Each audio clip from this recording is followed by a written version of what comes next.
mange de la nourriture et de l'approvisionnement en plaisir, tout comme les anges tutélaires. Il questionne, les anges célestes mangent-ils? Il répond, oui, et les enfants d'Israël ont mangé la même chose dans le désert, à savoir du manna. Cette nourriture est le secret de la rosée qui coule et est tirée d'en haut, du secret du monde à venir, qui est Bina. C'est une nourriture provenant de la lumière de la sainte huile d'onction. Les âmes des justes sont nourries de là, dans le jardin d'Éden, et elles y prennent plaisir, parce que les âmes des justes sont vêtues là, dans le jardin d'Éden inférieur, tout comme elles étaient vêtues dans ce monde. 558. Pendant le Shabbat et les fêtes, les âmes enlèvent leurs vêtements et s'élèvent pour voir la gloire de leur maître et se délecter de la délicatesse céleste proprement dite, comme il est écrit, et il arrivera que, à chaque nouvelle lune et à chaque Shabbat, toute chair viendra se prosterner à terre devant moi, dit Hachem Yeshaïa 66 2.23. Il se questionne, toute chair viendra-t-elle? Il ne doit pas en être ainsi, au contraire, il aurait dû être écrit, tout esprit ou toute âme. Quel est le sens de toute la chair? Il répond, le Saint, béni soit-il, a fait pour l'homme en ce monde la ressemblance de l'honneur de la gloire céleste en haut, qui est le secret de la sagesse des 32 sentiers, comme mentionné ci-dessus. Cette gloire céleste est un esprit à esprit, comme il illumine sur Zahir Ampin qui est appelé esprit, et une âme à âme, comme il illumine sur Bina qui est appelé âme, jusqu'à ce qu'il atteigne un endroit en dessous qui est appelé corps, nomme Malkout. Il y insère un esprit de la source de vie qui est appelé tout, qui est Zod. Tel est le secret. De plus, la terre a un avantage pour tout le monde. Li. Tout. Kohelé 5.2.8.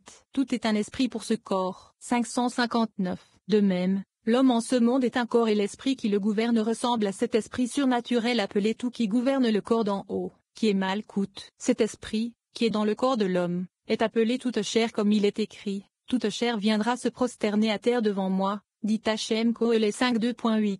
En référence à ce délice, il est écrit, l'œil n'a pas vu qu'un Elohim autre que toi puisse faire une telle chose pour celui qui l'attend. Yeshaïa 64 2.3.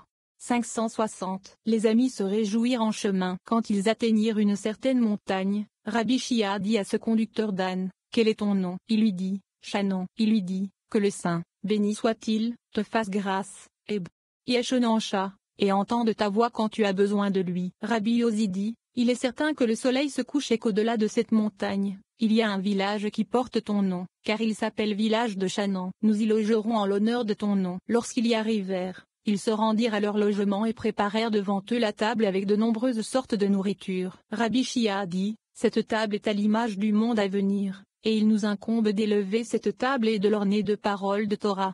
52. Le centre du monde. Ici, Rabbi Yossi discute. Quand tu auras mangé et que tu seras rassasié, tu béniras le Créateur, ton Elohim, pour la bonne terre qu'il t'a donnée. Il dit que la terre sainte est le centre du monde, et au centre de celui-ci se trouve Jérusalem, et au centre de celui-ci se trouve le Saint des Saints. Tout le monde sur terre est nourri à partir de ce seul endroit. Dans le désert où l'autre côté domine, nous apprenons que les enfants d'Israël ont erré pendant 40 ans. S'ils avaient été justes pendant cette période, ils auraient éliminé l'autre côté du monde, mais au lieu de cela, ils l'ont renforcé. Moïse est mort sur le mont Avarim et a été enterré par la Shekhinah. On nous dit ensuite que Moïse a dominé la montagne et qu'il a montré que ceux qui meurent dans le désert se lèveront à la résurrection des morts. Rabbi Yossi nous raconte ensuite que Dieu a envoyé un bouc sur une montagne appelée Azazel, qui est la forteresse de l'autre côté. Enfin, nous apprenons que si celui qui se réjouit à sa table s'inquiète de la sainteté de la terre sainte et du sanctuaire du roi qui a été détruit, Dieu se souviendra de lui comme s'il avait reconstruit les ruines du temple. La pertinence de ce passage. La lecture de ce passage enjoint nos âmes au sein des saints,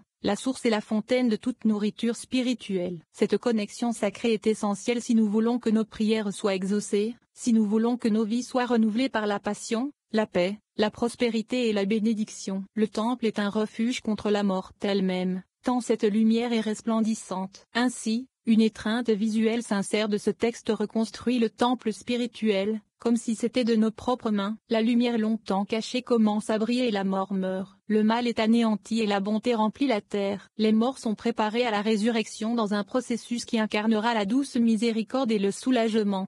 561. Rabbi Yossi a ouvert la discussion avec le verset, « Lorsque tu auras mangé et que tu seras rassasié, tu béniras Hachem ton Elohim pour la bonne terre qu'il t'a donnée. » Devarim 8h10. Il questionne, si nous bénissons en terre d'Israël, comment savons-nous que nous devons bénir en dehors de la terre d'Israël? Car il semble que dans cette circonstance, hors de la terre d'Israël, il n'est pas nécessaire de bénir. Il répond, lorsque le Saint, béni soit-il, créa le monde, il divisa la terre. Le lieu d'habitation était d'un côté et le lieu de désolation était de l'autre côté. Il divisa le lieu d'habitation et fit le tour du monde autour d'un point. Quel est ce point? C'est la terre sainte, car la terre sainte est le centre du monde et au centre de la terre sainte se trouve Jérusalem. Et le centre de Jérusalem est le Saint des Saints. Tous les bienfaits et toute la nourriture de toute l'habitation descendent de là d'en haut et il n'y a pas un seul endroit habité qui ne soit pas nourri de là. 562. Il a divisé le lieu désolé, et il n'y a pas eu de plus grande désolation dans le monde entier que dans ce désert, que les enfants d'Israël ont brisé sa force et sa puissance pendant 40 ans, comme il est écrit. Qui vous a conduit à travers ce grand et terrible désert Ibidem 15. L'autre côté domine dans ce désert et, contre sa volonté, les enfants d'Israël ont marché sur lui et ont brisé sa force pendant 40 ans. S'ils avaient été justes pendant ces 40 ans, ils auraient éliminé l'autre côté du monde, mais parce qu'ils ont mis en colère le Saint, béni soit-il, tant de fois, l'autre côté est devenu fort, ils sont tous tombés sous son pouvoir. 563. Si tu demandes, voici Moïse, qui était élevé au-dessus de tous les peuples du monde, comment est-il mort là? Il répond, il n'en est rien, car Moïse n'était pas sous la juridiction de l'autre côté, mais plutôt sur le mont Avarim. Que signifie Avarim? Les querelles, de l'expression de la colère, Évra, et de la fureur. Les souverains d'en haut se disputèrent à son sujet, car ils voulaient dominer la montagne, mais elle ne fut remise à aucun autre souverain et elle resta ainsi jusqu'à ce que Moïse, le serviteur fidèle, vienne la dominer. Moïse y fut enterré, et personne ne prit part à son enterrement, sauf le Saint, béni soit-il, seul, comme il est écrit, et il l'enterra dans la vallée d'Ovarim 34 2.6. 564. Et il l'enterra. Il s'interrompt, qui est celui qui l'a enterré? Il répond, celui dont il est écrit de manière non descriptive, et il dit à Moïse Shemo 24, et de même, et il appela Moïse Veikra. Il n'a pas écrit qui il est, et il l'enterra, il n'est pas écrit qui il est, mais il est certain que ce lieu est connu des amis, que c'est le Shechina appelé lieu, car c'est le Shechina partout où il est dit simplement il. Par conséquent, personne n'a dominé dans cette montagne, sauf Moïse lui-même, et il a été enterré là. Il fit cela pour que toutes les générations du monde sachent que ceux qui sont morts dans le désert ressusciteront à la résurrection des morts. Le Saint, béni soit-il, a fait habiter leur berger au milieu d'eux, afin qu'ils soient tout présents lors de la résurrection du monde à venir. 565. Si vous demandez, si ce désert est la force de l'autre côté, comment le Saint, béni soit-il, a-t-il pu ordonner que ce bouc soit envoyé sur une autre montagne appelée Azazel? Ils auraient dû l'envoyer sur cette montagne qu'Israël a traversée dans le désert, car c'est là que se trouve la force de l'autre côté. Il répond, puisque les enfants d'Israël y étaient déjà allés 40 ans, sa puissance était brisée, et son pouvoir s'est renforcé dans un endroit où personne n'était jamais passé auparavant. Pourtant, cette montagne qui se trouve dans le désert où Israël a marché a été la demeure d'Israël pendant 40 ans. 566. Mais cet endroit, où ils envoient ce bouc, est un rocher super fort, et sous les profondeurs de ce rocher, où aucun homme ne peut entrer, l'autre côté domine excessivement pour manger sa proie. Alors il sera retiré d'Israël et il y aura un accusateur contre eux dans la région habitée. 567. La domination du secret de la foi se trouve dans le point central de toute la terre sainte, dans le Saint des Saints, et même s'il n'existe pas aujourd'hui, mais, en son mérite, le monde entier est nourri. La nourriture et la subsistance sont émises de là vers tous, dans chaque lieu habité. Par conséquent, même si les Israéliens se trouvent en dehors de la terre sainte, grâce à la force et au mérite de la terre, il y a de la nourriture et de la subsistance dans le monde. C'est pourquoi il est écrit, « Et tu béniras Hachem, ton Elohim, pour la bonne terre qu'il t'a donnée. » La bonne terre certainement, car c'est grâce à elle qu'il y a de la nourriture et de la subsistance dans le monde. 568. Celui qui se délecte à sa table et prend plaisir à manger doit se souvenir et prendre soin de la sainteté de la terre sainte, et du sanctuaire du roi qui a été détruit, parce qu'il était triste à propos de sa table là-bas, au milieu de la joie et des festins. Le Saint, béni soit-il, considère pour lui comme s'il avait construit sa maison, et bâti toutes ses ruines du temple. Heureuse est sa part. 53. Une coupe de bénédiction. Ici, Rabbi Yossi dit que la coupe de la bénédiction devient bénie à partir de Zed, Ura et Tiferet de Zahir en Pin qui sont les 3 patriarches. Par conséquent, une coupe n'est nécessaire que lorsqu'il y a 3 hommes ensemble. La coupe de la bénédiction, qui, nous l'apprenons, est Malkout, est perfectionnée par les 10 séphiroth. Il faut la regarder car, les yeux du Créateur, votre Elohim, sont toujours sur elle. Elle est le secret de la foi, et doit toujours être gardée car c'est pour la coupe que la table est bénie lors de la prière après les repas. Rabbi Uzi répète que la table ne doit jamais être vide car la bénédiction n'existe pas sur une table vide. C'est ainsi que la sagesse est donnée aux sages. La pertinence de ce passage alors que nos yeux boivent la lumière de ces versets. Nos âmes participent à la coupe de la bénédiction. Nous recevons la subsistance pour que nous puissions payer la dîme, la nourriture spirituelle pour que nous puissions persévérer sur le chemin spirituel, et l'appréciation de la bonté infinie de Dieu pour que nous puissions protéger et conserver à jamais tout ce qui est sacré et précieux dans nos vies. Par la vertu des patriarches, nos tables sont gardées pleines afin que nous puissions maintenant prendre possession de toutes ces bénédictions. 569.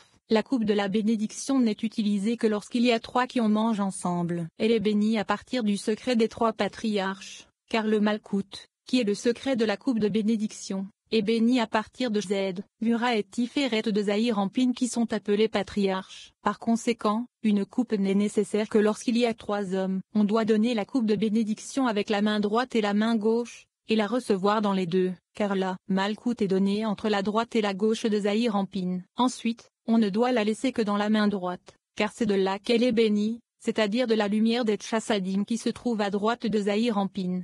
570. 10 choses ont été dites sur la coupe de la bénédiction et elles sont toutes correctes, parce que la coupe de la bénédiction, qui est Malkout, est perfectionnée par 10, à savoir les 10 Séphiroth, comme les amis l'ont établi. Il est nécessaire de regarder la coupe de la bénédiction avec les yeux, car il est écrit, les yeux d'Hachem ton Elohim sont toujours sur elle de Varim 11h12, sur la terre qui est Malkout, celle qui est appelée coupe de la bénédiction. Il ne faut pas l'éloigner de l'œil, mais plutôt le regarder. 571. La coupe de la bénédiction est bénie avec la bénédiction que la personne fait sur elle au sein, béni soit-il, car elle est le secret de la foi, à savoir Malkout. Elle doit être gardée avec la plus haute garde, car elle est l'importance du roi, et c'est pour elle que l'on bénit la table lors de la bénédiction après le repas que l'on bénit. 572. La table d'une personne ne doit jamais être vide, car la bénédiction n'est pas présente sur une table vide, comme nous l'avons établi. Dis-moi, qu'as-tu dans la maison? Melachim 4. 2. La table ne doit donc pas paraître vide, car les bénédictions suprêmes ne résident que dans un lieu entier. Tel est le secret, et dans le cœur de tous ceux qui ont un cœur sage. J'ai mis la sagesse Shemot 31. 6. C'est-à-dire qu'après avoir été perfectionné par la sagesse, on lui donne la sagesse. Il donne la sagesse au sage Daniel 2h21. C'est sur ce secret que repose la table des pains de mie, afin qu'elle ne soit jamais vide, comme il est écrit. Et tu mettras sur la table des pains de proposition devant moi en permanence. Shemot 25 2.30. 54. Un chandelier, des shekels, le mois. On ne peut pas résumer les dizaines d'informations données dans cette section concernant la Ménorah, la signification des lettres et des tons musicaux. Les bras et les branches du chandelier sont comparés aux séphiroth et à la relation entre Zahir-Anpin et Malkout. Malkout, nous dit-on, sert Zahir-Anpin afin de révéler tous les aspects de Zahir-Anpin qui sont appelés Séphira. Rabbi Shimon dit au berger fidèle, Moïse, que Malkout est comme un sacrifice de plus ou moins grande valeur, selon que l'on est riche, moyen ou pauvre. Si l'on est très riche, tout le bien que l'on fait est à son mérite dans le monde à venir. Si l'on est moyennement riche, on sert deux mondes, et on mérite donc un demi-shekel dans le monde à venir. Si l'on est pauvre, le sacrifice est de moindre valeur. Pourtant, nous constatons que Dieu descend pour habiter avec celui qui a un esprit contrit et humble pour l'amour de la Shechina. À partir du jour où une personne hérite de son âme, qui comprend le Saint et sa Shechina, elle est appelée un fils. L'âme a 5 noms, Neshama, Rua, Nefesh, Sheya et Yeida. Rabbi Shimon dit ensuite que tu aimeras le Créateur de toutes tes forces, ce qui signifie de tout ton argent. Il fait ensuite l'éloge du berger fidèle et lui demande de se lever une fois de plus et d'accomplir les commandements de son maître. La pertinence de ce passage révèle une fois de plus les nombreuses couches de signification que symbolisent les objets sacrés dans les Écritures, et il nous aide à mieux comprendre la profondeur et la richesse de la Torah. On peut dire que la Ménorah a une signification au niveau physique, au niveau verbal, au niveau alphabétique, numérique et géométrique, au niveau cosmologique et au niveau spirituel. Toutes ces significations deviennent opérationnelles par le simple fait d'allumer la Ménorah, bien que leur fonctionnement interne reste inobservable à l'œil nu. Dotée de cette conscience, cette section allume la lumière qui s'est révélée lorsque la Ménorah a été allumée dans l'ancien tabernacle, et elle brille sur nous avec une grande intensité. Toutes nos actions spirituelles atteindront désormais leur effet maximal dans le monde supérieur, car nous réalisons qu'une vaste machinerie spirituelle est mise en mouvement par une simple action physique, comme allumer une menorah.